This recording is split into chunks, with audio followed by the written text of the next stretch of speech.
Alright, welcome back to the channel. Today I got a game in the Massachusetts Black. Yes, black ships matter.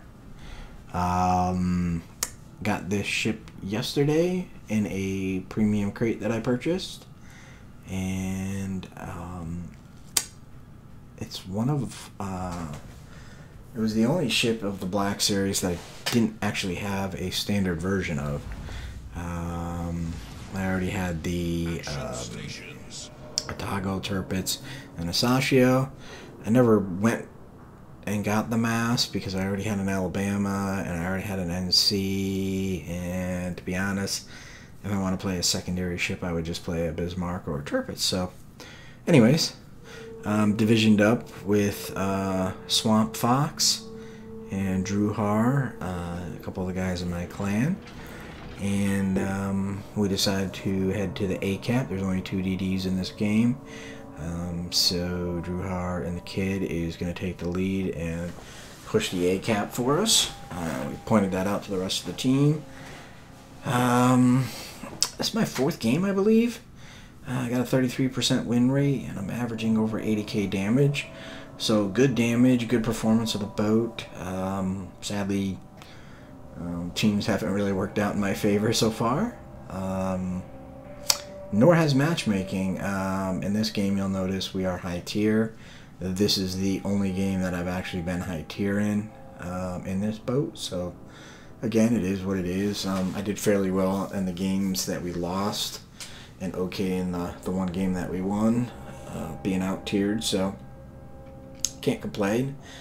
Second build I've thrown on this boat. I did take the captain that came with it, and if you're thinking about getting or contemplating purchasing the crates, each ship does come with a 10-point commander. I bumped him up to a 19-point and just built him out with a secondary build. So it does, I do not have concealment. I have advanced firing training, IFHE, and manual secondaries. And you'll see a big fail early on as far as the manual secondaries go, but it is what it is. So far I'm kind of digging the boat. I really love the skin with the chrome accents. Actually all 4 of the ships are pretty sharp when it comes to appearance with the black skin. I don't know why Wargaming did it this way. I've been talking to a couple people, and everybody seems up in arms. There's some chatter on the forum. I don't know what to make out of it, but either way, I have all 4 of them, and I kind of dig their appearance. So I'm going to move on just to the gameplay, and I got a cheeky Otago here. I'll take a shot at him, and see if we can give him an attitude adjustment. And actually, I believe that's an Otago. Is it an Otago B? It is an Otago B. I mean, he's one of my mates, but apparently he's not very friendly. So at this point, the DD that went to the B cap is gone, and the Pensacola that went to the A cap is also gone because he just kind of yellowed in without really, I guess, a plan. What are you gonna do? So I take up position next to this island, not to hide, but just to shield myself from taking fire from several directions. I don't have the best concealment. I want to say my concealment is 14.5. So again, this boat doesn't have a concealment build. It doesn't even have concealment on the captain. It does have concealment as a upgrade. Yeah, so like I said, this is my 4th game, I believe, and I've had a chance to play it, and I kind of this is only the second game with this build, but I've had a chance to play it, and I've had pretty good results. Even in the games where I was out tiered, but this isn't the case with this one. So I'm going to peek my head out here, plane spotted, and I'm going to see if I can help these guys with the cap. You'll notice we got a Charles Martel, a Colorado, and a Warspite heading down the western flank, which is kind of pointless since we more or less secured this cap, and we probably need to be pushing it either into the middle or down toward their spawn at the sea cap. But nevertheless, we have a Martel who I could care less what he does because he's fast and can kind of get around. But the Warspite and the Colorado are basically going to be out of the game for quite some time. And my cheeky Atago Black is back. Black is back. And I'm hoping to get a nice shot on him. Unfortunately, he is going to deny that nice shot because he's not going to come back out. And he's going to play a little game with this island. We're going to play ring around the island with him. Yeah. So at this point, the only kill our team has is Druhar's kill of the red DD that was at this camp.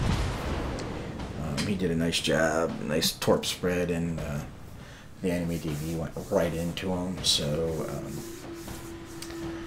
kind of clicking on the map, trying to get these guys to at least turn in. I mean, to head further south doesn't make any sense, but it is the weekend, it is World of Warships, and yeah, that's what you can expect. I don't even know what to say anymore. It's such a... I feel like I waste my breath when I whine about people and their gameplay, but whatever. You know, I don't know. One's a premium tier 6, and the other one, I think the Colorado's a tier 7. So if they don't know how to play those ships yet, I don't know what to say. At this point, I actually clicked on a target with my secondaries. Up until this point, I hadn't been leveraging my secondaries. I totally forgot about them, and forgot that you have to actually manually click on somebody. This Norlin shows himself again, and I get a big, giant chunk of him. 20k and a set. In one set, so... yeah, that was not good for him.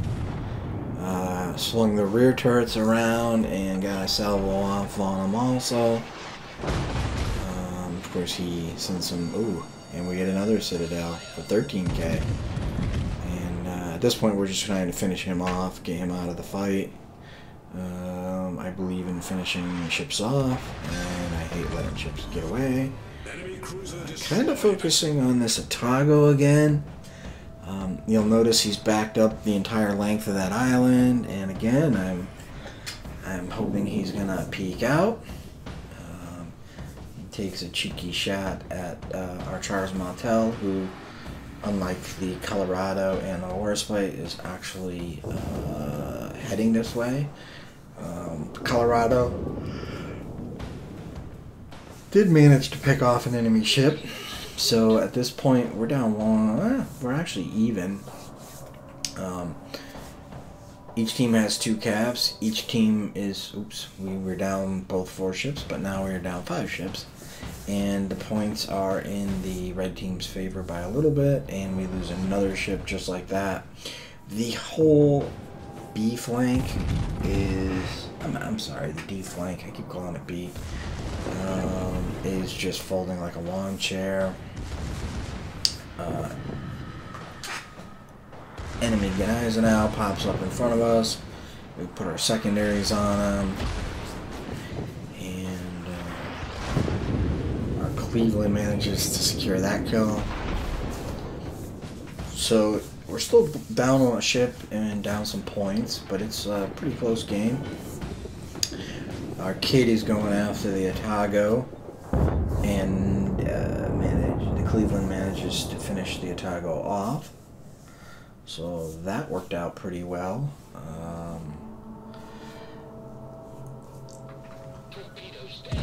Oh yeah, here comes some torpedoes from the Gneisenau. I actually forgot. Ooh. And a big salvo on that enemy North Carolina. I want to say that was almost 30k in a couple sits. Wasn't really expecting that, but that works out. Yeah, you can't mess around with these guns too much. You can't show broadside, especially at these distances. I mean, what was that, 10, 12 kilometers, 8 kilometers, whatever it was. Yeah, you don't want to be showing broadside to this ship. Enemy warspite pops up. Pretty good angle. I'm not expecting a whole lot here, but we're going to take a shot, and he returns the favor. I think I got 0 damage on that. Not good. It was all... Oh, excuse me. I should have probably elevated that one a little bit. Fire the rear guns. And... get nothing. So we put the secondaries on. And... see if we can get some damage via the secondaries, maybe. I don't know. Somebody got a good piece of them. I am not really sure where that came from. Maybe the friendly warspite or the friendly Colorado, I'm not sure. But somebody got a good chunk of the warspite. And a Galat pops up. Oh. Secondaries are going to town.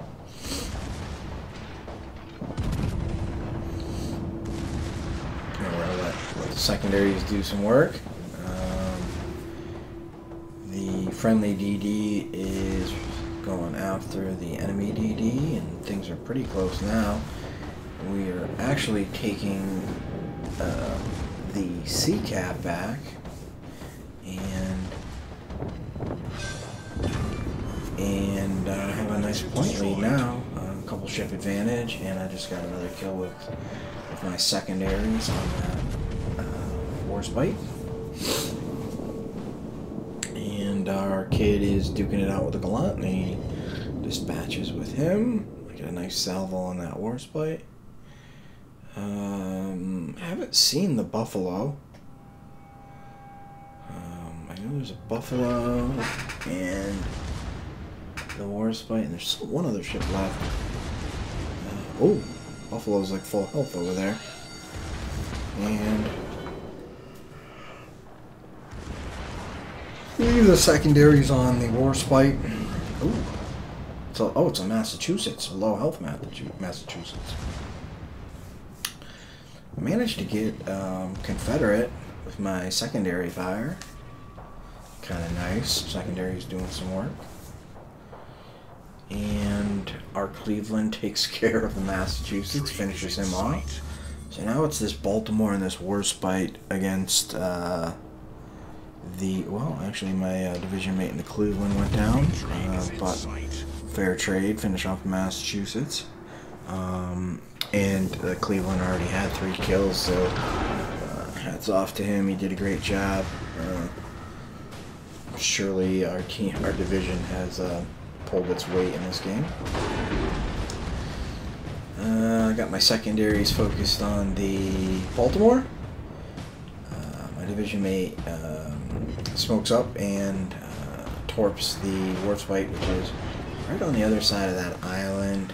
Unfortunately, I lose vision on the Baltimore, so take this opportunity to put my plane up. I haven't even used it all game. And fire a salvo at the Buffalo. Kind of hoping to finish him off. And I get a couple overpens, of course, the story of my life. Fire my rear guns. Managed to get a penetration and my 4th kill. And of course, we're going Massachusetts Black Ram for the Kraken. And we secure the Kraken. We got 592 points for the Royal Navy event. We won.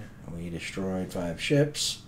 We got some heroic and honorary achievements, so a whole bunch of points for that. And at the end of the game, or the end of the day, we did 202,000 damage, 5 kills, 4 Citadels.